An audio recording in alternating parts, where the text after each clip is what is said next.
Terus kan laki-lakinya itu kan dulu sering main ke sini Bapak, yang meninggalnya tuh. Teman-temannya kan orang sini. Teman-temannya orang sini. Nyebrang ke sini sering. Rumahnya kan cuma seberang, makanya takut.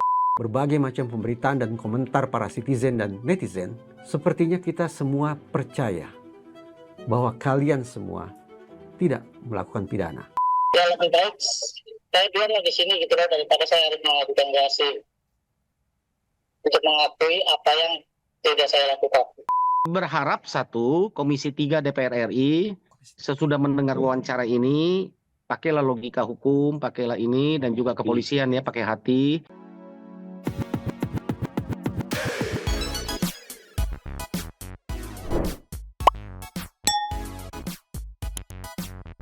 Yo, Mang Santi People.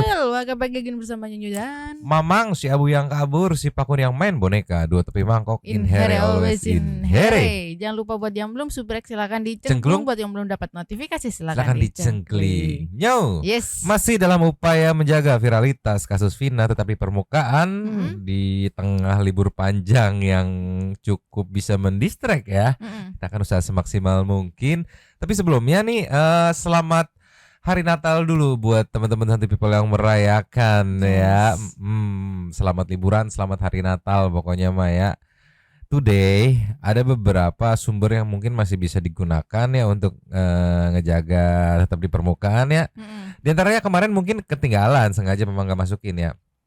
Ada penjelasan Pak Suroto dan mantan istrinya yang menyebut bahwa ternyata mereka ini tetanggaan dengan Eki. Oh iya, kalau nggak salah ya, nanti kita lihat ya, kita lihat kayak gimana videonya. Terus juga kita mau highlight part yang diskursus net berhasil menghubungi Ucil Rivaldi via telepon.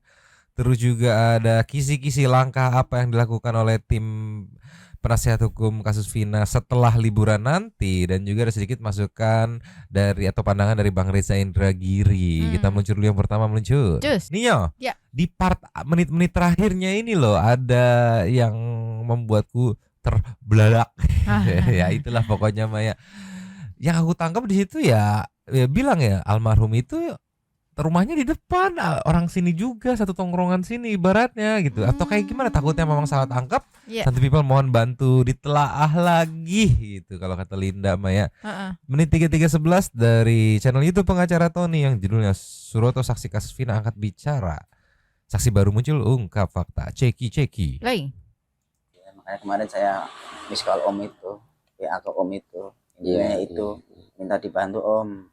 Ya, makanya saya datang ini barangkali ada hal penting kan Pak, untuk bisa merubah ya keadaan ya, bahwa mereka ini dituduh melakukan kan, misalnya Pak, ternyata Bapak mendapatkan informasi ada pelaku lain kan gitu, misalnya. Nah, ternyata kalau itu enggak Pak ya?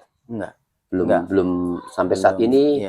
Belum pernah mendengar ada pelaku yang sebenarnya. Iya, belum ya. Ya, Om bisa ajak ketemu di sini karena saya biar menanyakan sendiri ya sama mantan istri. Apa dulu kronologinya, syukur-syukur mantan istri masih ingat, masih tak simpen playlistnya siapa. Simpen apa itunya gitu Om. Makanya tak nanya sendiri karena dulu saya tahu. Istri Ternyata nggak ada. Iya, istri saya moto-moto itu semua ada Om. Habis pulang ngurusin kecelakaan itu semua tuh malam, saya habis mandi nonton foto-foto di HP itu tuh. Ngeri Pak, sayanya tuh. Lihatin, ngeri di lah rumah tak orang, lihatin. orang matanya yang laki-laki. Terus kan laki-lakinya itu kan dulu sering main ke sini Bapak, yang meninggalnya tuh. Teman-temannya kan orang sini. Teman-temannya orang sini. Nyebrang ke sini sering. Rumahnya kan cuma seberang. Makanya takut tuh Pak, jadi dibuang lah. Sorry dipotong, rumahnya kan cuma seberang. Berarti bisa dibilang dong masuk tetanggaan kan, tetangga RT gitu. Terus juga mantan istrinya tahu teman-temannya area sini semua. Iya. Nah, banyak poin yang bisa aku tangkap di sini. Ya semoga nggak salah tangkap ya, banyak makna tersiratnya. Tapi sebelumnya kalau Mamang sih mau mengapresiasi Pak Suroto ya, karena kemarin aku cek banyak Santi People ada yang apresiasi juga, ada yang udah nggak percaya gitu. Kalau aku di sini mau mengapresiasi walaupun banyak netizen yang nilai belum full transparan nih, masih ada part-part yang masih belum diungkapkan gitu, tapi setidaknya sudah ada upaya nyata menurutku loh ya, Iya. dengan mengenalkan mantan istrinya ke Pak Tony gitu. Iya. Itu meaning tersiratnya yang aku tangkap, ya siapa tahu ini bisa berguna buat menjadi amunisi baru gitu di PK2 gitu. Iya. Karena kan memang sudah ada info-info dari PH terpidana bahwa tetap akan mengajukan PK2 gitu kan. Jadi memang lebih milih mau apresiasi. Nah, perihal tadi dari mantan istrinya yang nyebut tahu karena dia sering main sama lingkungan-lingkungan sini. Iya. Berarti kan kemungkinan besar di lingkungan sekitar itu masih ada teman-temannya Iya. yang belum keluar dong di PK kemarin, ya enggak? Iya. Nah itu tuh bisa untuk digali lagi gitu. Siapa tahu. Iya. Iya kan? Karena kan yang jadi pertanyaan aku tuh sebelum pada saat kejadian kan, dari cerita dari Frans ya, pada saat kejadian itu sebelum akhirnya tersebar itu kan ada satu orang yang menginfokan. Nah berarti dia apakah masih punya data fotonya kan pada saat itu dari Frans kan bilangnya diinfoin, disebar di grup nih ada Di BBM ada katanya musibah, ada kejadian seperti ini gitu. Nah itu tuh kunci Iya, itunya tuh yang benar-benar. pertama menginfokannya kan belum keluar tuh kemarin di PK Iya. kemarin. Siapa tahu bisa diakses melalui mantan istrinya Pak Suroto, di mana karena dia tahu kan anak-anak sekitar sini gitu. Iya. Siapa tahu gitu kan. Itu dia tuh. Semoga lah ya. Lanjut Iya. dikit lagi. Lanjut. Sering-sering main, cuma lihat anak muda gitu kan, nggak kenal. Setelah tahunya kan setelah meninggal itu udah itu tuh yang sering main ke daerah sini gitu. Iya, temannya orang sini banyak Om. Banyak tadinya waktu masih hidupnya tuh, jadi kan tahu, jadinya kan takut puang lah yang kayak begitu tuh. Nggak nyangka kalau kejadiannya kayak seperti ini tuh Pak. Kalau tahu mau udah saya simpen Fotonya ya. iya, kejadiannya kan, apalagi saya kan ini di sidang ke pengadilan kan saya ikut. Ada yang ingin disampaikan Pak Suroto buat keluarga para terpidana, 7 terpidana dan Saka Tatal? Terima kasih Om Tony. Om Tony udah memenuhi undangan kami Om ya. Suruh hadir sini untuk menemui mantan istri, siapa tahu bisa membantu 7 terpidana ini Om ya. Iya. 7 terpidana ini sedikit banyak ya ada yang disampaikan dari mantan istri Om ya kepada keluarga 7 terpidana, mohon bersabar, mudah-mudahan ada keajaiban dari Allah ya Om ya, yang bisa meringankan, yang bisa membantu 7 terpidana ini. Kami sebagai saksi dari 2016 ya ikut prihatin, ikut sedih mendengarnya karena 7 terpidana ini PK-nya ditolak Om ya. Mudah-mudahan Om Tony bisa membantu keluarga 7 terpidana kembali, dan saya juga sekuat tenaga apa yang saya ingat, mudah-mudahan ada yang saya ingat kembali nanti akan aku sampaikan kepada Om Tony kembali. Terima kasih. Baik. Ibu, ada yang ingin sampaikan? Ya itu semoga ada keajaiban aja. Tolonglah cari pelaku yang sebenarnya. Kalau memang pembunuhan, syukur-syukur kecelakaan itu aja. Jadi kan tidak melibatkan orang lain. Baik. Itu dia. Pak Suroto, yuk ingat-ingat lagi. Kalau bisa cari tahu lagi gitu. Kalau bisa rayu gitu yang mengetahui tapi di PK kemarin tidak mau bersuara gitu. Iya. Kayak contohnya mantan istrinya gitu kan. Rayu lagi Pak Suroto, oper ke Pak Tony, nanti dipublikasi, nanti Pak Tony menyuplai ke tim ini ya, tim PH 8 terpidana ya. Iya. Soalnya kan amunisi kedua tuh kan proyeksinya, amunisi satu-satunya itu adalah hasil laporan dari Bang Jutek dan tim ke Mabes Polri ya terkait Dede dan Aep, Iya. Pasren dan Kapi dan Bapak Rudiana. Nah selain itu sambil nyiapin juga amunisi cadangannya gitu. Iya. Syukur-syukur yang ini dapat jadi makin kuat gitu Iya. untuk PK2-nya gitu.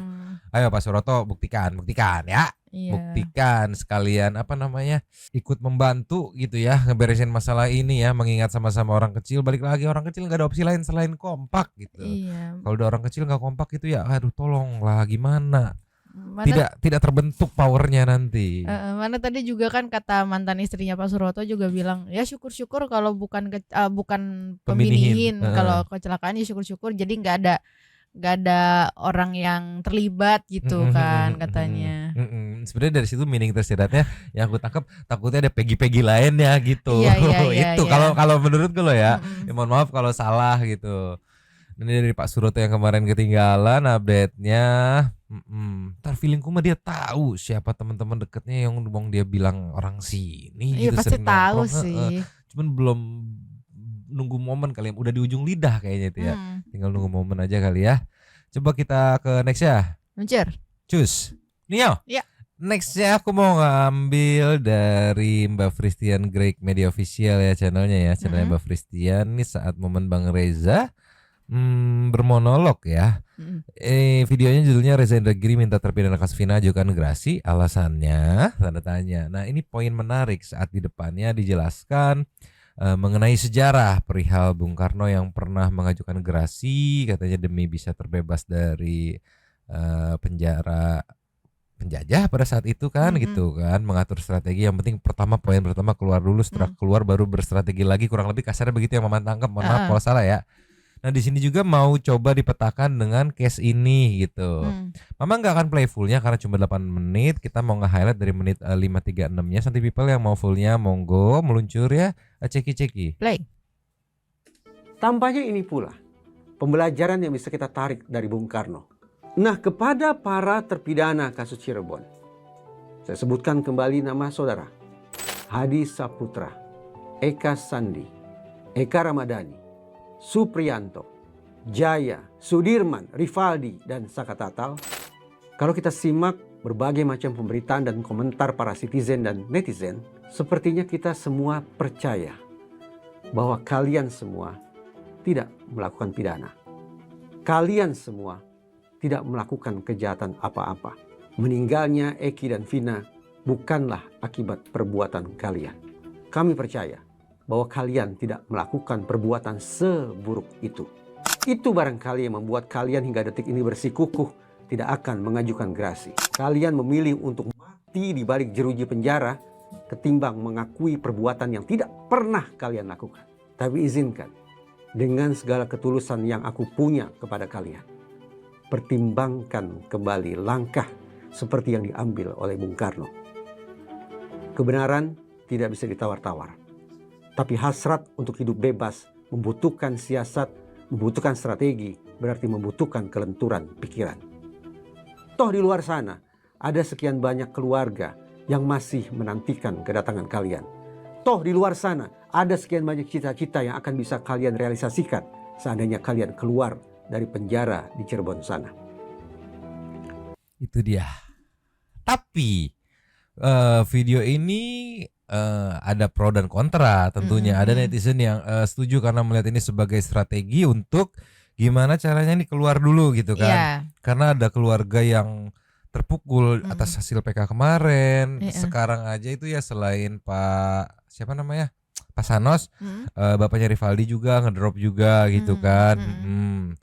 Nah tapi ada juga netizen yang kontra yang kayak bersikuku, jangan, tetap kebenaran harus pegang, nanti nunggu PK2 aja gitu. Sedangkan mungkin dari Bang Reza ada beberapa pertimbangan itu kayak waktunya juga gitu kan yang cukup lama. Mungkin ya yang aku tangkap ya, aku mau mencoba di tengah ya, waktunya yang cukup lama, terus amunisinya juga yang belum tentu ada. Nah takutnya juga mungkin amunisi ada, waktunya ada, hasil akhirnya yang kecewa gitu. Kayak kemarin ini takutnya mungkin ya point of view-nya dari situ ya. Iya toh juga kalau dilihat dari komenan, dari reaksi apa gimana netizen itu ya semuanya percaya kok mereka nggak ngelakuin gitu kan. Tapi ada juga netizen yang kontra gitu karena menganggap jangan pernah mau mengakui hal yang bukan kalian lakukan gitu. Tapi terlepas dari pro dan kontra, aku menangkap makna tersirat di sini adalah seorang Bang Reza Indragiri, nggak tahu ini yang aku tangkap ya. Melihat kondisi sekarang, dia menggambarkan kalau kondisinya tuh sama kayak menghadapi penjajah. Nangkep kan? Iya. Saking sulitnya mendapat keadilan, jadi kayak melihatnya kondisinya kayak lu udah ngadepin penjajah. Padahal di negeri sendiri gitu ya. Iya, kayak lu mau nih begini nggak akan tembus ya, kayak namanya penjajah. Iya. Gitu meaning tersirat yang aku tangkap kayak kenapa pakai ya, selain memang case-nya mirip-mirip gitu ya. Tapi kenapa yang ditekenin banget versus penjajah ini? Iya, bisa dibilang ya kondisinya lu sama aja kayak menghadapi penjajah gitu. Yang walaupun lu bener gitu ibaratnya ya gitulah aja pala laur ya pokoknya gitu ya kondisinya. Aku langsung nangkep anjir sengeri itu kondisinya ya. Seedan itu kondisinya. Iya, kalau sampai ke situ dalam banget sih maknanya sih. Iya, kalau sampai situ ya mohon maaf kalau misalkan memang salah tangkap ya. Mohon maaf gitu. Ini dari Bang Reza Indragiri. Kalau Santai People gimana analisanya, point of view-nya seperti apa? Monggo gas di komen. Sekarang Mamang mau ke next-nya, meluncur. Ini kita highlight sedikit saat Rivaldi berbicara setelah putusan PK di channel Diskursus.net kemarin live 1 hari yang lalu bareng Kang Roa juga Bang Reza Indragiri. Ucilnya via video call. Iya, video call. Kita nge-highlight beberapa poin-poin aja nih. Yang pertama dari 154 nih saat membuka obrolan ceki-ceki. Mas Rivaldi, boleh dong tapi tentunya menyatakan dulu apa yang terjadi ketika menghadapi putusan PK itu kemarin. Ya, sama ngedot gitu ya.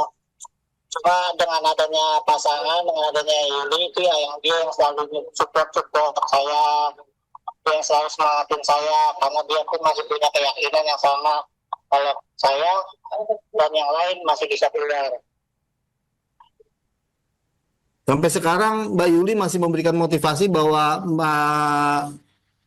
kita masih bisa keluar nih, maksudnya 7 terpidana termasuk Mas Rivaldi masih akan keluar. Ya. Ini ada Mas Reza, Mas Rivaldi. Assalamualaikum.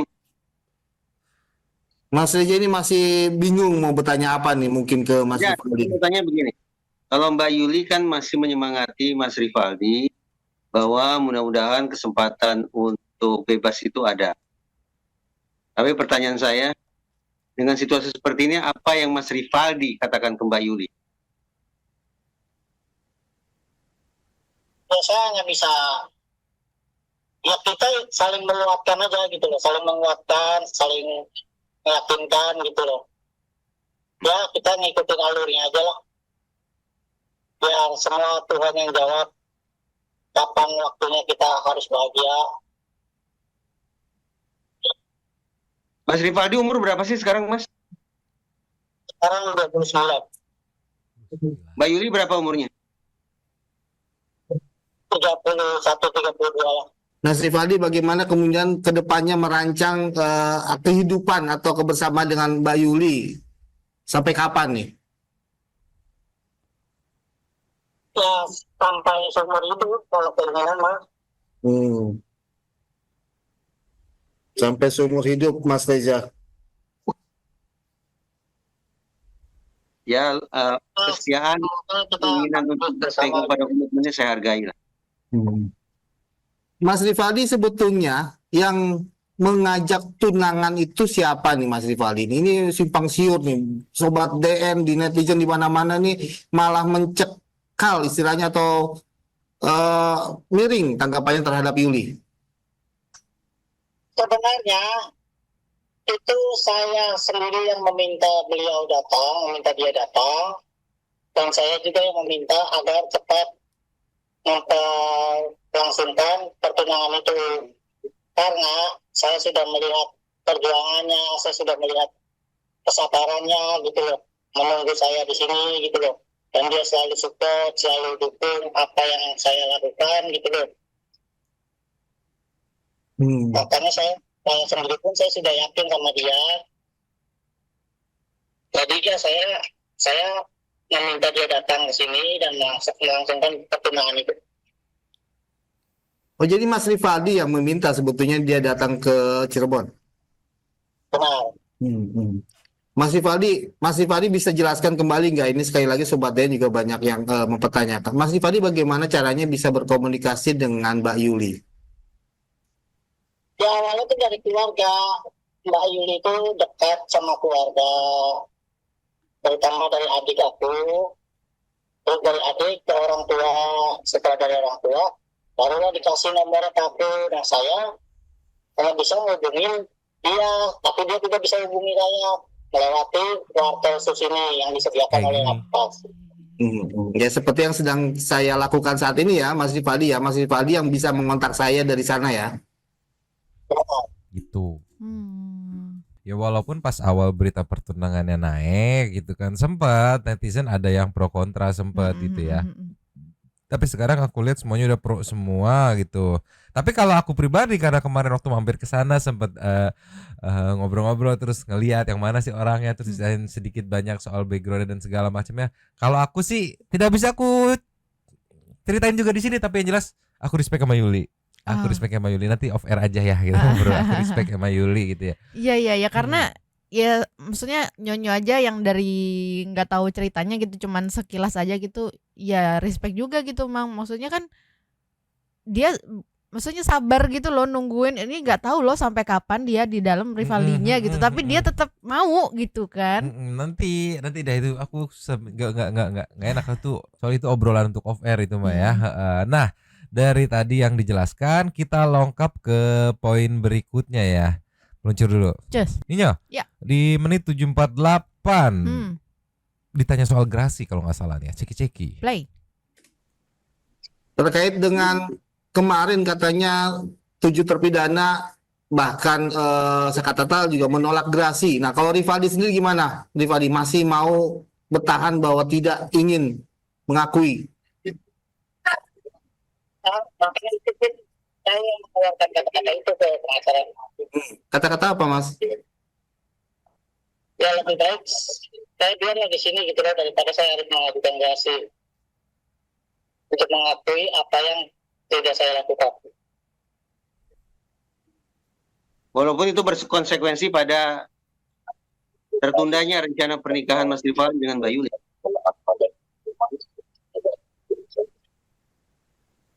Ya walaupun itu akan mengakibatkan tertundanya pernikahan Mas Rivaldi dengan Mbak Yuli ya, Mas Rivaldi ya.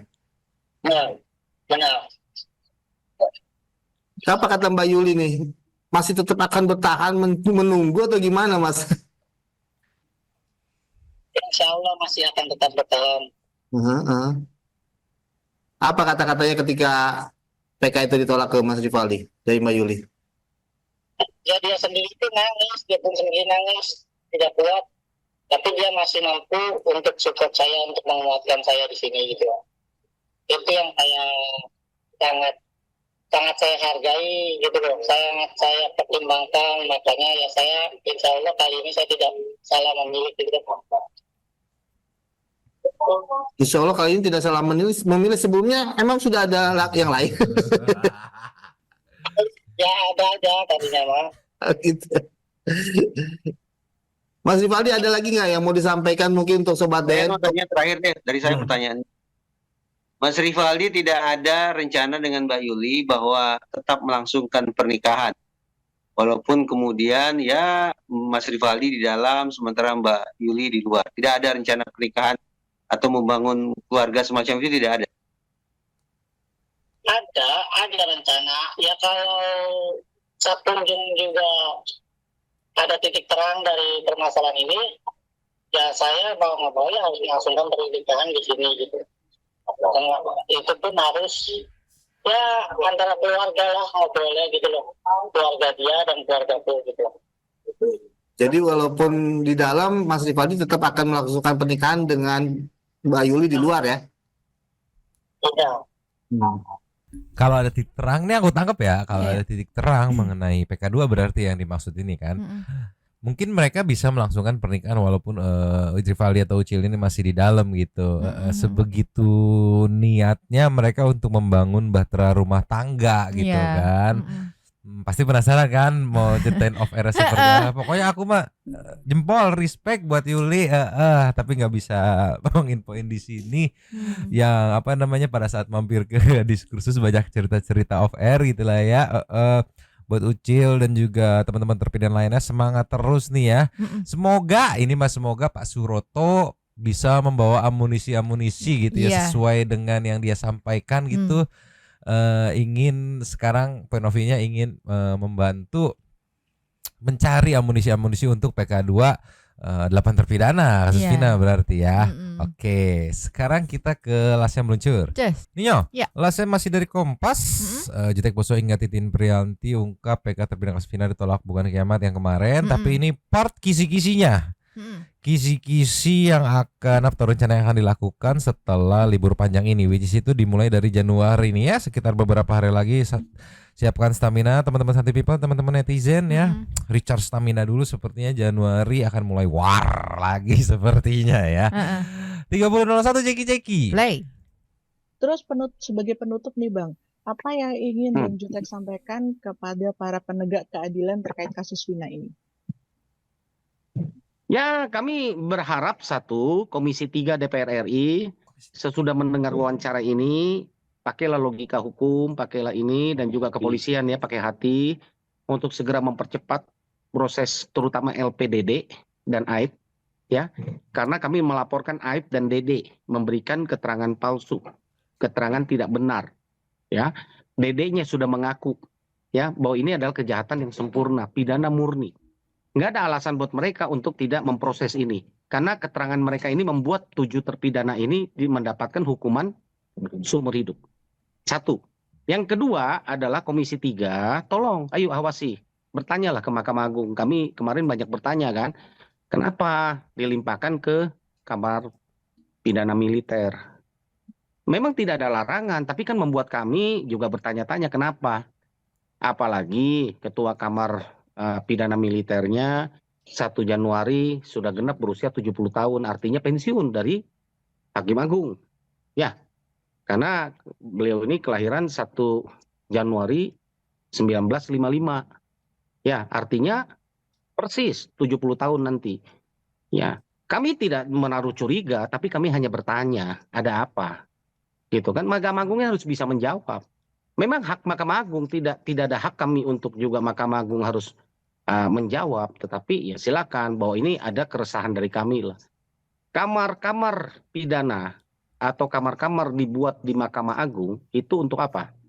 Untuk menentukan expertnya atau apa keahliannya ya, keahliannya dari masing-masing. Saya nggak katakan bahwa pidana militer itu nggak ahli, sama aja. Tapi beliau kan lebih banyak konsen kepada pidana militer. Ini kasus yang sangat expert, sangat menjadi perhatian publik. Bayangkan kalau ada pelanggaran pidana militer, lalu dilimpahkannya ke Kamar Perdata Umum atau Pidana Umum atau ke Kamar Tata Usaha Negara gitu, kan nggak nyambung gitu loh Mbak. Ya, bukan nggak boleh, itu terserah Mahkamah Agung untuk ininya, tapi kami bertanya kan boleh dong. Harusnya kan sudah ada Kamar Pidana Umum, harusnya dilempar ke sana. Gitu. Tolong jelaskan aja kepada kami apa alasannya. Kami bukan mencari-cari. Tuh dia. Jadi 2 poin yang akan disampaikan ya pada saat audiensi ke Komisi 3 DPR yang akan dilangsungkan mungkin nanti setelah liburan, which is itu dimulai dari Januari. Tapi mungkin jangan cuma 2 poin itu aja kali ya. Jangan lupa meminta temuan, simpulan, hasil tim sus untuk dibuka gitu. Karena itu juga salah satu bisa jadi salah satu sumber amunisi untuk PK2 kan. Selain proses laporan terhadap DDAEP, Iya. Pasren Kapi dan Rudiana, selain itu ya minta juga gitu untuk dibuka temuan tim sus itu apa sih yang kemarin gitu. Iya, apalagi kalau misalnya udah dapat atensi dari Komisi 3 DPR, ya tanya aja sebanyak-banyaknya, mumpung dapat atensi nih gitu kan. Iya, biar ditodong, tanya sebanyak-banyaknya dan harus ngejawab gitu. Terus juga tadi yang poin kedua aku nangkepnya menarik juga tuh ya, saat mempertanyakan, ibaratnya memang tidak ada aturan tertulis mengenai itu, cuman mempertanyakan kenapa kok beda kamar perkara gitu. Ini perkara pidana umum ya kalau nggak salah tuh dilempar ke kamar militer gitu. Iya. Ada apa pertanyaannya? Itu yang jadi pertanyaan tadi tuh. Menarik juga tuh. Santi People yang mungkin mengerti, gimana coba bisa dibantu jelaskan? Tidak ada aturan tertulis, tapi ya kenapa gitu tidak sesuai aja kamarnya gitu? Kekurangan manpower atau seperti apa? Itu kan yang jadi pertanyaan kan? Tuh, oke. Oke, berarti untuk sementara mungkin update-update terbarunya mengenai proses menuju PK2 terpidana kasus Vina ini, update barunya mungkin akan bisa kita akses nanti kali ya setelah Januari. Kali ya, karena mengingat ada libur panjang juga gitu kan, teman-teman media juga sedang fokus terhadap ini kan info-info mudik, jalur mudik, juga ada yang jadi tersangka korupsi ya KPK ya itulah. Kita tunggu aja lah. Yang jelas tentu people, teman-teman netizen yang mungkin lagi mampir ini, kalau ada materi yang bisa di-up, kita up. Kalau kita nggak ngap berarti kita nggak nemu materi yang bisa di-up gitu ya. Jadi mohon maaf kalau pas lagi ditonton loh kok bukan Vina, itu artinya tidak ada materi. Mohon maaf ya. Ya dan aja sambil menunggu kelanjutannya, semoga nanti Januari ada titik terang. Pak Suroto, ayo digas Pak Suroto. Yuk, banyak harapan teman-teman netizen nih ya. Ayo Pak Suroto, keluarin semuanya. Keluarin gitu lah ya. Sambil menunggu kelanjutannya, kita meluncur ke setting to Super Thanks. Cus. Jauh. Yes. Super Thanks kita kali ada 3. Yang pertama buka dari Sadinata. Merry Christmas to Nyonyo, Mamang and the kids. Semoga damai Natal membawa kebahagiaan untuk kalian semua. Amin. Merry Christmas juga Kakak Saninata. Nextnya dari Yulika. Pak Suroto, jujur lebih baik gak usah ditutupi lagi. Kesian Pak, korbannya 8 orang anak manusia. Masa depan mereka masih panjang, apalagi ada yang sudah kehilangan ortu. Kalau harta masih bisa dicari, kehilangan ortu itu Pak gak bisa diganti. Sampai kiamat pun gak akan terganti ya. Mikir lagi Pak, kalau itu terjadi keluargamu, anakmu, adikmu, atau kamu sendiri. Mang, sebentar lagi tuh si nenek apa enggak ngereok Pak Suroto nyari Pak Tony katanya. Siapin obat buat si nenek ya Mang, kemarin udah masuk nenek itu kan secara garis itu dia bukan kuasa hukumnya. Nah, kuasa hukumnya kan RA kan. RAN gitu. Tapi kan sekarang lagi berseteru juga sama Bang Hotman gitu. Jadi makanya Pak Suroto mungkin ngambil momen itu. Pak Tony, tolong Pak Tony gitu kali ya. Lastnya ada dari Menos Grande. Definisi. Si Abu mogok kerja tuh gimana ya Mang katanya. Semangat buat para 7 terpidana, kita support doa dari tempat masing-masing. Keren sih ini ada Pak Tony. Gas jadi PH Pak Suroto. Iya, kayaknya harus nambah amunisi tim nih di Januari nanti. Ya, Abu mogok kerja gimana definisinya katanya? Sulit dia mah kayak lagi prepesi gitu. Habisnya. Terima kasih kepada para Sultan Santuy yang sudah memberikan support thanks kepada kita dan juga memberikan ruang kepada Santuy people yang lain untuk berkomen-komen, bertisan-tisan, bersilaturahmi dan juga menyampaikan aspirasinya di kolom komen di bawahnya. Terima kasih sudah menonton, lanjut di komen seperti biasanya. Yaudah. Mamang, Abu yang masih mogok kerja, Pakun yang lemes karena habis ngemplok-ngemplok boneka. Tutupi mangkok, cabut dulu dan ciao.